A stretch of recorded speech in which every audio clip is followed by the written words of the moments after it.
విరుద్ధమే. ఇప్పుడు నారాయణ స్కూల్ని క్లోజ్ చేసిమని కొంతమంది డిమాండ్ చేస్తున్నారు. అది తప్పు.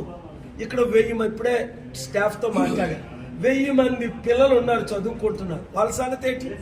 ఒక దుష్టుడు కొరకు ఒక స్కూల్ను మూసేస్తారా? అది రాంగ్. లేదా ఇక్కడ స్టాఫ్ హెడ్ని సస్పెండ్ చేయమని ఇన్వెస్టిగేట్ చేయండి.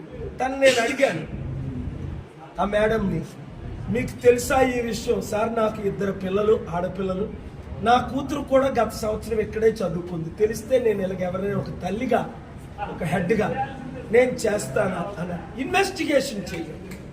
నాన్ బెయిలబుల్ వారెంట్లో పెట్టండి. సరి అయిన పనిష్మెంట్. నేనే ఒక ముఖ్యమంత్రిని అయి ఉంటే కేసీఆర్ అన్నాడు, కళ్ళు పీకేస్తాను ఆడవాళ్ళ వైపు చూసి